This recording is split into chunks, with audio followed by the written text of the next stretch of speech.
Хууль ба сайн мэдээ.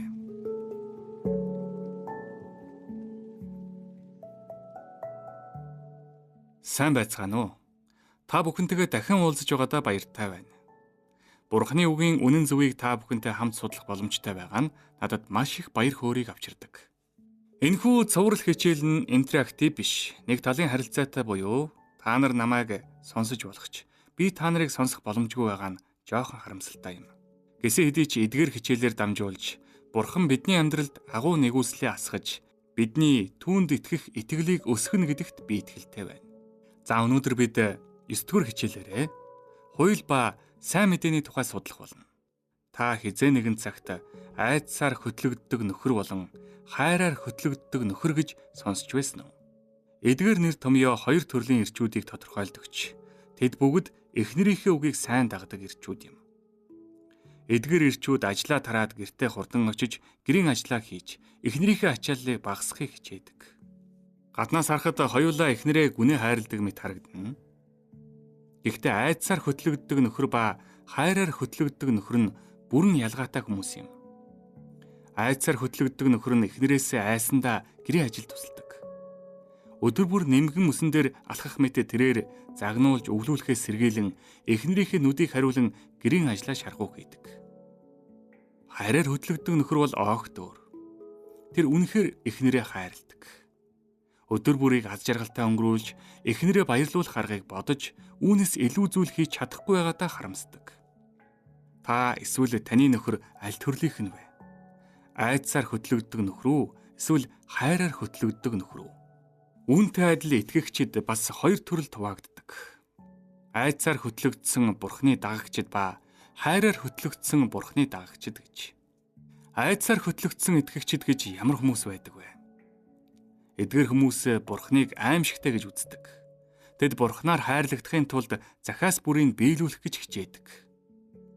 Гэхдээ хичнээн хичээгээд ч хангалтгүй мэт санагддаг учраас үргэлж Бурхнаас айж эмээсэн байдалтай байдаг. Учир нь тэд Бурхны хайрыг бүрэн ойлгоогүй тул итгэл нь үргэлж гимшил ба түгшүүрээр дүүрэн байдаг. Тэд авралын баталгааг мэддэггүй, Бурхны нэгүслийн талаар баттай итгэлгүй байдаг бөгөөд итгэлээ хадгалахыг хичээдэг. Ийм төрлийн итгэгч хуйлд чанд захирагдан аврал олж авахыг эрмэлздэг. Нөгөө талд нь хайраар хөтлөгдсөн итгэгчид гэж байх ба тэдний итгэл ямар байдаг вэ? Тэд үргэлж баяртай, аз жаргалтай байдаг. Учир нь Бурхан тэднийг хайрладаг гэдгийг мэддэг. Бурхны үгэнд захирагдах нь үүрэг биш, аврал олж авахын тулд биш. Энэ нь тэдний гэм нүглийг уучлж, загалмаагаар дамжуулж аврал өгсөнд талархсны илрэл юм. Тэд хайрлуулахын тулд хичээдгүй. Тэд аль хэдийн хайрлагдсан болохоо мэдж байгаа учраас Бурхныг хайрладаг. Та ямар төрлийн итгэл хүсэж байна вэ? Айдсаар хөтлөгдсөн итгэл үү? Хайраар хөтлөгдсөн итгэл үү? Мэдээж хайран дээр суурилсан итгэлийг сонгох нь зөв. Тэгвэл яагаад олон хүн айдсаар хөтлөгдсөн итгэлтэй байдаг вэ? Энэ нь хууль ба түүний үүргийг буруу ойлгосноос болдог. Хууль ба түүний үүрэг, үйл ажиллагааг зөв ойлгосон үед үнэн ч хайраар хөтлөгдсөн итгэлийн зам тодорхой болдог. Юуны өмнө хууль гэж юу болохыг ярив. Хууль нь энгийнээр хэлбэл Бурхны дүрм журам юм. Улс оронд үндсэн хууль, эрүүгийн хууль, иргэний хууль гэж байдаг шиг Тэнгэрт ч бас хууль бий. Эдгээрийг Бурхны хууль гэж нэрлэдэг. Хүний зохиосон хууль өөрчлөгддөг бол харин Бурхны хууль нь түүний зан чанарын стандартын дагуу тогтоогдсон тул хизээч өөрчлөгддөггүй. Жишээлбэл хэрвээ Бурхан хувиа хичээсэн амттай хоолыг зөвхөн өөрөө иддэг байсан бол бусадтай хуваалцах нь буруу болно. Гэвч Бурхны байдал бол хайр. 1-р Иохан 4:8. Тиймээс түүний хуйлд захирагдж амьдардаг хүн бүр хайр, өгөөмөр зан, өөрийгөө зориулах зан чанартай амьдардаг. Адам Евач мөн адил. Адам Евагийн өгсөн жимсийг түүнд хайртай байсан учраас идсэн. Тэнгэрийн бүх амьтдын зүрх сэтгэл Бурхны зүрх сэтгэлтэй нийцдэг. Хайр нь тэдний байгалийн чанар юм. Тэдний бүх үйлдэл хайраас үүдэлтэй бөгөөд Бурхны хуйлд нийцдэг. Гэвч асуудал гарсан. Адам Ева Бурхныг хаана гэж хүндэтгэхээс татгалзаж сатаныг сонгосон. Ингэснээр сатааны мөн чанар болох хувиа хичээх байдал, өөрийгөө л гэх байдал тэдний зүрхэнд орж ирсэн. Хайрын жинхэнэ мөн чанар эвдэрч, оронд нь өөртөө өөрийгөө хайрлах, өөрийгөө л эрхлүүлэх байдал руу хувирсан. Тэдний мөн чанар бурхантай нийцэхэ болсон. Үүнийг нүгэл гэж нэрлэдэг.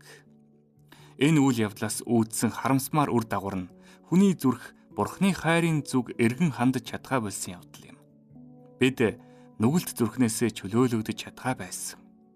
Иймээс бурхан Адам Еваг диваачнд үлдээж чадахгүй, өөрөөсөө салгах хэрэгтэй болсон. Тэгвэл хайрын мөн чанар эвдэрсэн хүн яаж жинхэнэ хайрыг мэдэж чадах вэ? Яаж тэнгэрт тохирсон амьдралаар амьдрах вэ? Дэлхий сатааны захиргаанд буюу хувиа хичээсэн байдалтай болсон ба энэ нь хэвийн үзэгдэл болсон. Бурхан бидэнд хууль өгсөн нь зөв амьдрал, түүний зан чанарт нийцсэн амьдрал ямар болохыг бичгээр харуулсан.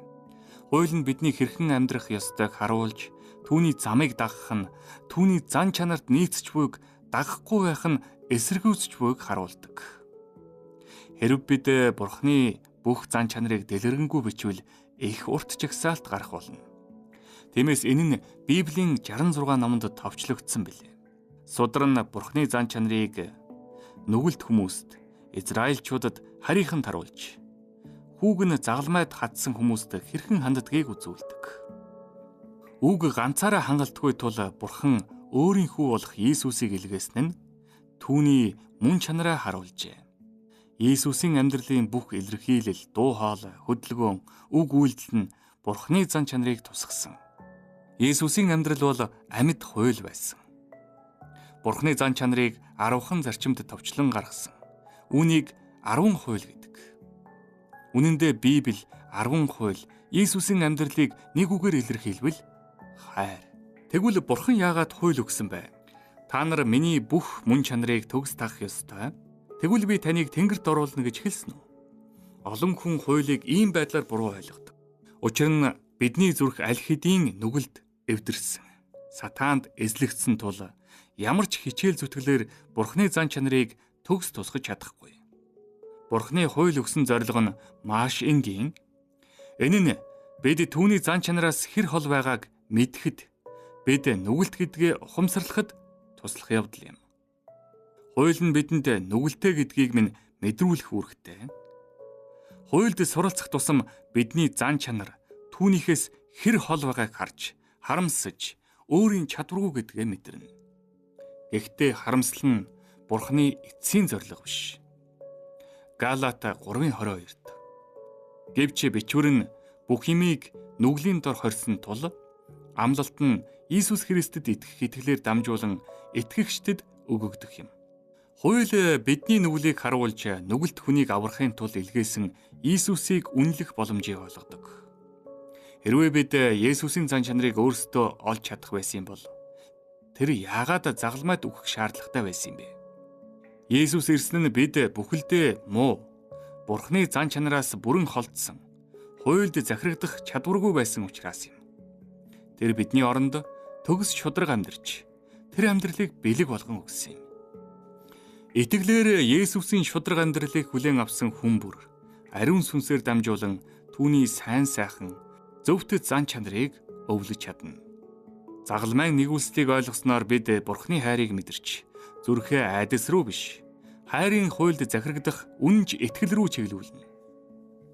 Ариун сүнс энэ замаар амьдарч буй бүх хүнд тусалж, өдөр тутам бурханд захирагдах боломжийг олгодог.